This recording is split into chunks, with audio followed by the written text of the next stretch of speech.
So there are various types of jigs we are going to discuss right now. Okay, so as I told you, the jigs are basically defined only for particularly the drilling operations. Okay. According to that, these are classified. Okay, like the process is manufacturing process are only the drilling, reaming, or tapping. I can say the chamfering or as well the counterbore. But according to the shape and size of the component, these jigs are defined accordingly. Okay, like the template jig, the box jig, trunnion, plate jig, channel, pump, sandwich, leaf, multi-station, angle plate, indexing, and combination. Okay, these are the type of jigs which are actually defined according to the shape and size of the component. Okay, so these are some basic operations commonly used for the drill jig. Okay, so drill jigs are broadly divided into two. Okay, basically drill and boring jigs. Okay, you can see these are some operations for the drilling, reaming, tapping, chamfering, and counterbore, countersink, reverse countersink, and reverse spot pace. Okay, these are some manufacturing operations basically defined to a drill jigs. Okay, now we'll see one by one what exactly different types of jigs are. Okay, though these first one is the angle plate jig. Okay, you can see here the angle plate. Okay, so that is also subdivided into two as per your requirement of the component. Where you can see why it is a angle plate, because this is completely parallel to this face. Okay, just a minute. Okay, so these types of jigs to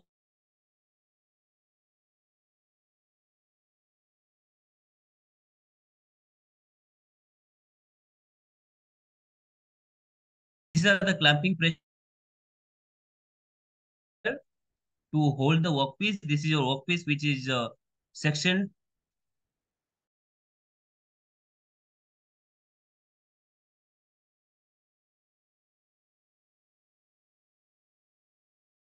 Because of this is right angle to the clamping, that is why it's called angle plate jig. Okay, and why it is called modified? Because that is completely little bit modified according to the requirement. But the clamping pressure is always right angle to the this face. Okay, that is why it is called angle plate jig. Okay, and this is called leaf jig. Okay, this is called leaf jig. Why? What is that? Leaf jig means these are actually small box jigs with a hinged leaf to allow for easier loading and unloading. Okay, there will be a leaf over here. You can see this is pivoted one. This will lift a little bit upward and downward. Whenever you require some kind of loading and unloading of the component, we need to only just quarters turn the screw. Okay, it will lift off and you need to remove this component. Again, whenever you load the component, you have to place it, and by the help of this leaf, you can directly mount the job. Okay, so that is why it is called as leaf. Okay, so one more type of jig is like the table jig. Okay, table jig is a, in this figure you can see, it's a basically plain plate jig with legs. Okay, you can see the different legs are there. Why these are legs are there? Because of the component shape. Because you can see there is a requirement of specific holes over the surface. Okay, this is your component. This is the shape of the component, and you require the holes on this face. So it is very much of difficult to drill the hole on this face. So in that case, what we'll do, we have to place this component like it under the table. Okay, you can see the component is over here, and this is your part, and this is your clamping nut. Okay, at the bottom. Okay, and these are some drill bushings. We can do the drilling on this face. Okay, so this is look like a table. That is why it's called as a table jig. Okay, and the sandwich jig. In the sandwich jig is a type of jig is ideal for thin or soft parts. Okay, so whenever there is a requirement of the component is very thin or soft in nature, in that case it will be used for the use as a sandwich jig. So in that case, why it is required? Because the you can see here there is a black back plate and this is your jig plate. Okay, so that in the jig plate you can see the jig bushings directly on the back plate only. It is like a sandwich. You can see it is completely sandwiched between the back plate and the jig plate. Okay,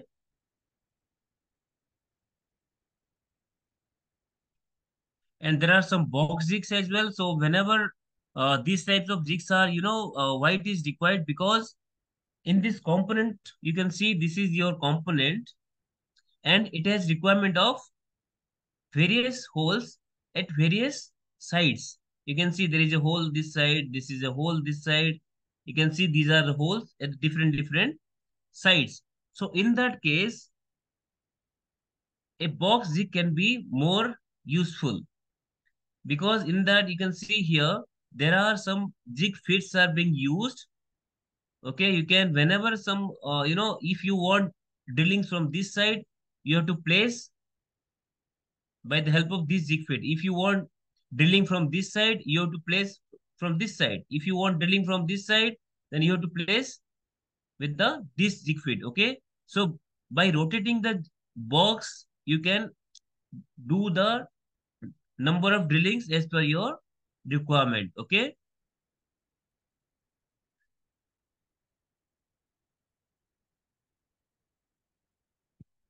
and the channel jig is it is always like very specific to some kind of channel. You can see this is a U channel or you can say the C type of channel.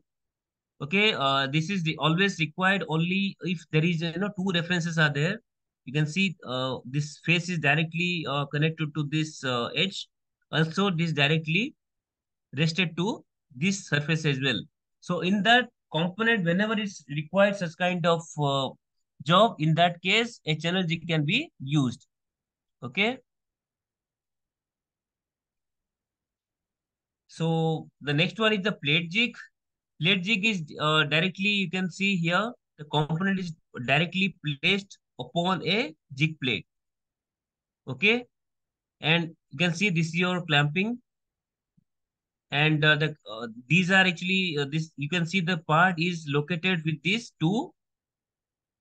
three locating pins. Okay. These are three locating pins. So why it is called plate jig? Because the job is directly placed upon the jig plate. You can see the jig plate over here. Okay. And we have to do the drillings. You can see over here. This is your jig bushings and we have to drill here. These two places. And the multi-station jig.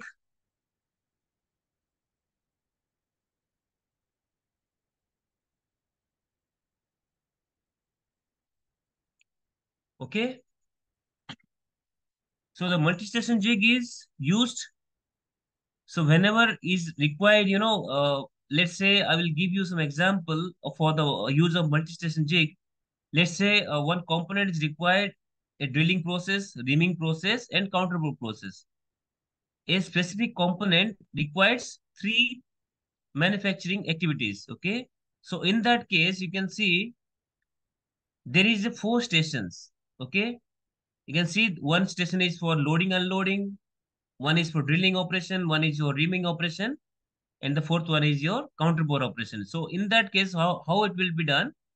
Like there will be some indexing holes. Okay, so directly you can put on the indexing plunger or lock. I can say you can only need to rotate this multi-station jig and you need to locate over this point. Okay, so by locating different points, we can do the different activities. Okay. Okay. So the next one is the indexing jig. So indexing jig are actually basically whenever the component is required, particularly the series of holes on the periphery or in the face of the component. We can see here, this is your component where it is required on the periphery. Okay, you can see the hole over here. Okay, so whenever there is a hole required on the periphery or the series of holes required on the any surface of the component, in that case we have to index that part by the help of a indexing jig. Okay, so indexing means what? We have to index at exact location where you want to. Okay, it can be 30 degree, it can be 90 degree, it can be 180 degree, like that. Okay, or it can be 45 degree, whatever. Okay, so there will be a indexing bevel where you need to engage at exact location. Okay, let's say I will give you an example. If it is required six number of holes on this surface periphery, so you have to index 60 degree. Okay, so in that case we have to design in such a way that your indexing bevel must locate at 60 degree each time. Okay, every time.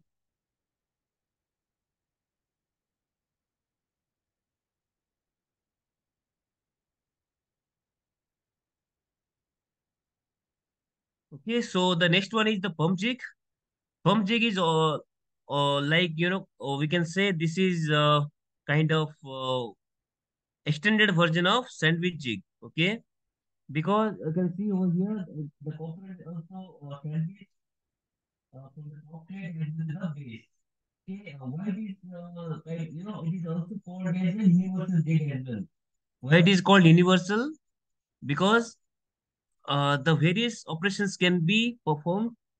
How it can be performed? Like we have to remove the top only. Okay, let's say I will give you an example. Let's the component is required of drilling and reaming. Okay, so you can see over here, first one for the drilling, we have to drill first, and for the reaming, you have to remove the complete assembly, the top assembly, and you have to reassemble the reamer guide. Okay, so in that fashion, we can do the drilling as well as reaming. Okay, why it is called, why it is necessary to use the pump jig? Because if you go for the multi-station jig, okay, there may be chances of a question of why don't you we use multi-station? Okay, because in the multi-station, you have to load and unload the component regularly. Okay, for drilling and for the reaming, you have to load and unload twice. So during the clamping process, there will be a different clamping procedure for the two operations. Okay, so there may be a little variation in that case because of the clamping or the locating issues that can be completely avoided in this pump jig. Okay, so in this pump jig, the job is always slammed on the die. Okay, you need to remove only the top half. Okay, so in this case, the precision will be always intact. So that is why it is called universal, or it can be called as pump jig. Okay, there may be a chances of making some Vise jigs as well. Okay, by making some special arrangements, or I can see some. You can see you might have gone through different vices as well. You can see that this is your machine vise. Okay, you can see some necessary arrangement has been done for this particular vise. You can see there is an arrangement of guiding the different drills. Okay, so in the it is combinedly effort with the help of vise only, that is called, it is called Vise jigs.